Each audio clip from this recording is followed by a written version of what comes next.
किसी घटना के बाद जब परिजन मुंह नहीं खोलना चाहते, किसी का नाम नहीं लेना चाहते, किसी के खिलाफ नामजदगी रिपोर्ट दर्ज नहीं कराना चाहते, तो मामला और संवेदनशील और पेचीदा हो जाता है।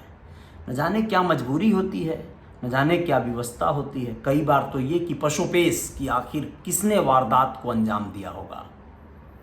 लेकिन कई बार जानकारी के बावजूद, शंका संदेह के बावजूद भी लोग डर के नाते या किसी ऐसी व्यवस्था के नाते नाम लोगों का यानी अपराधियों का नहीं ले पाते हैं। नमस्ते, अजय साहनी स्टार हूं। रियल रिपोर्टर न्यूज़ का आपका पेज आपका स्वागत करता हूं, अभिनंदन करता हूं। रियल रिपोर्टर न्यूज़ स्टार नाम के अपने यूट्यूब चैनल पर भी आपका स्वागत करता हूं। बिहार के सिवान जिले की एक खबर बताने जा रहा हूं जिसमें हत्या हुई है कल शाम को, यानी शनिवार की शाम को। मामला जो है नबीगंज ओपी थाना क्षेत्र के लकड़ी माधोपुर गांव का है। आप लोग बताएं कि एक खेत में बेखौफ अपराधियों ने एक युवक की गला काटकर हत्या कर दिया। गला रेता गया था धारदार हथियार से। मृतक की पहचान लकड़ी नबीगंज ओपी थाना क्षेत्र के माधोपुर गांव निवासी दुर्गा प्रसाद का 38 साल का बेटा जितेंद्र प्रसाद के रूप में किया गया है। वहीं मृतक का शव घर से करीब 1 किलोमीटर दूर खेत में बरामद हुआ। घटना के बाद इलाके में सनसनी फैल गई और पूरी घटना आप लोगों को जैसा कि बता चुका हूं कि शनिवार शाम की यानी कल शाम की है दोस्तों। मृतक का भतीजा संतोष कुमार ने बताया कि घटना से 10 मिनट पहले ही जितेंद्र घर आए थे, यानी वो काम करते थे, जैसे कि गाड़ी चलाने वालाने का काम करते थे। तो 10 मिनट ही हुआ था, पहले आए थे घर और घर से वो बाहर चले गए। क्यों गए, किसने उन्हें बुलाया, कहाँ बुलाया, ये सारी बातें 10 मिनट बाद वो जब निकले तो बस उनके साथ वारदात हो गई। यानी प्री प्लान था ये वारदात करना। घटना की जानकारी घर वालों को, यानी उसके भतीजा जो जितेंद्र प्रसाद है उसके भतीजा को स्थानीय लोगों ने दिया, जिसके बाद मौके पर पहुंचे तो देखा कि उनके चाचा जितेंद्र प्रसाद की अपराधियों ने गला रेत कर हत्या कर दी है। आगे की तरफ से गला रेता गया है। इसके बाद उन्हें उठाकर आनन फानन में ये लोग सिवान सदर अस्पताल लेकर भागे, जहां पर चिकित्सकों ने उन्हें मृत घोषित कर दिया। इधर घटना के बाद पुलिस मृतक के शव को लेकर पोस्टमार्टम की प्रक्रिया में जुट गई। मृतक जितेंद्र के परिजनों ने बताया कि वो गाड़ी चलाने का काम करता था, वाहन चालक था, गांव में गाड़ी चलाकर परिवार का भरण पोषण करता था। हालांकि उसकी हत्या किन लोगों के द्वारा की गई है यह मामला क्लियर नहीं हो पा रहा है। परिजन मुंह नहीं खोल रहे हैं। ये बड़ा पेचीदा हो जा रहा है यहाँ पे मामला। यहीं पे और ज़्यादा बात फंस जाती है जब परिजन नहीं बता पाते हैं, शंका संदेह, तो पुलिस की जिम्मेदारी ज़्यादा बढ़ जाती है। दूसरी खबर अभी बता देते हैं, लगे हाथों आप लोगों को, पटना की है। पटना के रहने वाले एक युवक के साथ भी ऐसी ही वारदात हुई है। नोएडा में गलगोटिया यूनिवर्सिटी बहुत फेमस है, मैनेजमेंट की पढ़ाई करवाती है, बच्चों को जो है वहाँ से MBA का डिग्रियाँ दिलवाती है। वहाँ पे पढ़ने गया था लड़का, पटना का एक छात्र, नोएडा में हत्या इसकी कर दी गई है। और आप लोगों को बताएं कि यह BA ऑनर्स सेकेंड ईयर का स्टूडेंट था। कैंपस से कुछ ही दूरी पर शनिवार यानी कल की रात पुलिस ने नाले से बरामद किया है। मृतक की मां ने उसके दोस्तों पर हत्या का शक करके नाले में शव को फेंक देने का आरोप लगाया है। मामला ग्रेटर नोएडा के दनकौर थाना क्षेत्र का पड़ रहा है। ये यशस्वी राज नाम था इसका, 23 साल का ये बच्चा था। गलगोटिया यूनिवर्सिटी में BSc एग्रीकल्चर द्वितीय वर्ष का छात्र था। नोएडा पुलिस ने शव को अपने कब्जे में ले लिया है और पोस्टमार्टम के लिए भेज दिया है। 12 अक्टूबर की रात से संपर्क नहीं है घर वालों से इसका। यशस्वी खगौल के छोटी बदलापुरा निवासी संजय कुमार सिन्हा का पुत्र है। यशस्वी राज की मां अरुणा सिन्हा ने आरोप लगाया है कि उनके 3 दोस्तों ने मिलकर उनके बेटे की हत्या कर दी है। उसके बाद उसके शव को नाले में फेंक दिया है। उन्होंने बताया कि 12 अक्टूबर की रात से ही उनके बेटे से उनका संपर्क नहीं हो सका। 12 अक्टूबर से ही वो बातचीत बंद हो चुकी है उनकी। यशस्वी के मामा ने शनिवार को गौतम बुद्ध नगर जिले के दनकौरा थाने में FIR दर्ज कराया। परिजनों ने बताया कि हॉस्टल में पूछताछ के दौरान उन्हें पता चला कि यशस्वी की 2 छात्रों से नोकझोंक हो गई थी। उन लोगों ने गाली गलौज की और यशस्वी को धमकाया भी था। देखिए, ये बहुत बड़ा मामला है। छात्र आजकल बड़े बिगड़ैल हो गए हैं। बड़े जो है इगोइस्ट हो गए हैं। छोटे छोटे बात को बतंगड़ बनाने में उन्हें देर नहीं लग रही है, और बड़ी वारदात को अंजाम देने के पहले वो जरा भी नहीं सोच रहे हैं कि इसके बाद उनका हश्र क्या होगा। वो स्टूडेंट से अपराधी बन जाएंगे, लेकिन उन्हें ये चीज करने में न जाने कौन सा माइंडसेट प्रेरित कर रहा है।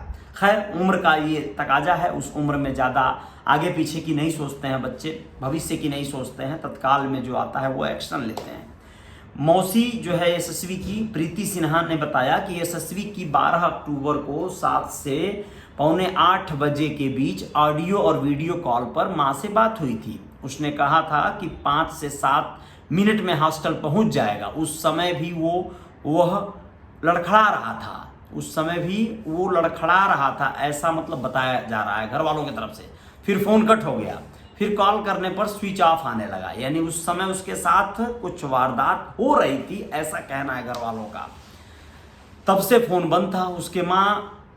उसके बाद माँ ने वार्डन को कॉल किया और रिक्वेस्ट किया कि बताएं सीसीटीवी में देखकर कि क्या वो लौटा या नहीं लौटा। उसके साथ गए बच्चे 7:58 में लौट आए थे।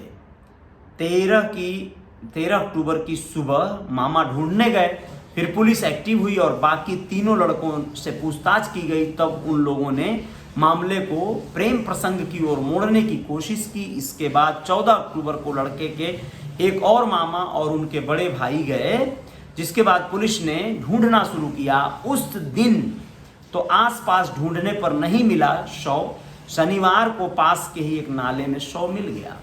उन्होंने इस बात की सूचना यूनिवर्सिटी में दी। उनके पिता संजय कुमार सिन्हा ने बताया कि जब यशस्वी राज का कोई सुराग नहीं मिला तो उन्होंने अपने बड़े बेटे उत्कर्ष राज को इसकी जानकारी दी के लिए नोएडा भेजा। उनके बेटे उत्कर्ष राज ने इस मामले को लेकर स्थानीय थाना से संपर्क स्थापित किया। लगातार 2 दिनों की खोजबीन के बाद शनिवार को यशस्वी राज का एक नाले में शव पुलिस को बरामद हुआ और मामले में तफ्तीश जारी है।